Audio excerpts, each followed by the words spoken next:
Quienes formamos parte de la Unión de Trabajadores y Trabajadores de la Economía Popular, en ejercicio activo de memoria decimos no a la represión y a la impunidad de ayer y de hoy. En este complejo presente, cargado de angustias, de dolor, de incertidumbre, en el que nos preguntamos por el futuro de nuestra patria y de nuestro pueblo, adquiere especial importancia recuperar experiencias de nuestra historia y en ese sentido redimensionar en su profundidad y amplitud los logros conquistados en la lucha contra la impunidad de los genocidas, que en su momento parecían una utopía, un imposible. Así, la ocupación de la plaza pública por las madres de Plaza de Mayo, en plena dictadura, reclamando aparición con vida de los detenidos desaparecidos y posteriormente exigiendo juicio y castigo a los culpables. Esto se transformó en un ejemplo que convocó a nuestro pueblo en su conjunto a asumir esa lucha y conquista. Se transformaron en un hecho sin precedentes en el mundo, los históricos juicios a los genocidas. Del mismo modo que el accionar de las abuelas hizo posible la recuperación de numerosos hijos apropiados por los genocidas. Sin duda, todavía hay mucho camino por recorrer, pero hay una profunda huella abierta de conquistas democráticas que están inscritas en la memoria colectiva.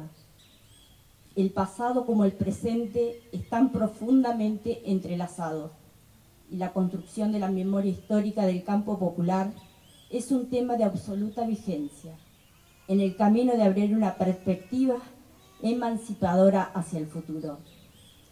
La lucha por los derechos democráticos está indisolublemente ligada a la lucha social y política. En el pasado como en el presente, las clases dominantes, oligárquicas y proimperialistas, para poder dar curso al saqueo de nuestra patria y la liquidación de los derechos conquistados en todos los ámbitos, para frenar la lucha del movimiento popular, apelan, junto a otros instrumentos, a la violación de los derechos humanos. Los logros de todos estos años en cuanto a memoria, verdad y justicia, lo son de una vez y para siempre, sino que configuran un terreno de disputa sostenida. El nunca más efectivamente es una expresión, una bandera que sintetiza un objetivo que requiere ser defendido en forma permanente. El gobierno de Milei muestra claramente la relación entre la historia y el presente. Desde el comienzo de su mandato asumió una posición negacionista respecto de los crímenes de la dictadura. Su accionar, en correlato con su discurso, se expresa en múltiples hechos que avanzan en el deterioro de las conquistas democráticas. Acompañando su política de alineamiento con Trump, política que arrasa con nuestra soberanía nacional y con la defensa de nuestros recursos naturales, así como de liquidación de derechos populares, derecho a la protesta, derecho de las y los trabajadores, derecho a la salud y a la educación, derecho a las mujeres, del movimiento LGTB+, del matrimonio igualitario, de los pueblos originarios. Este gobierno avanza aceleradamente en un camino represivo y en el avasallamiento de instituciones del Estado responsables de garantizar derechos democráticos conquistados, con despidos de centenares de trabajadores y trabajadoras en un clima de persecución y amenazas.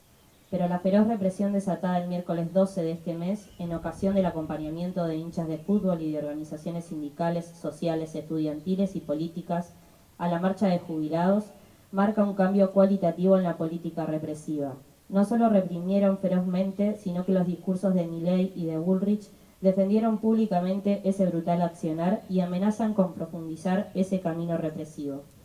La situación es dramática para millones de argentinos. El 53% de los niños son pobres, millones pasan hambre, la mayoría de los jubilados cobran por debajo de la indigencia y tienen que decidir entre comer o tomar medicamentos. El salario social complementario está congelado en 78.000 pesos desde diciembre del 2023. Más de 45.000 trabajadores y trabajadoras estatales, científicos, personal de salud fueron despedidos. En el sector privado, alrededor de 12.000 pymes cerraron y se perdieron 242.900 empleos registrados. Todo esto producto de las políticas de ajuste, entrega y represión que sume a nuestro país en una grave crisis social. Por eso, desde este 24 de marzo es imprescindible estar en verdadera unidad todos los sectores para pararle la mano. Hoy estamos en plazas de todo el país para repudiar a la dictadura, rindiendo homenaje a los 30.000 compañeros y compañeras detenidos desaparecidos. Y estamos también para convocar a participar el día 10 de abril al paro general para defender nuestro derecho a luchar, a seguir levantando las banderas de memoria, verdad y justicia y exigirle al actual gobierno nacional basta de represión, ni un paso atrás.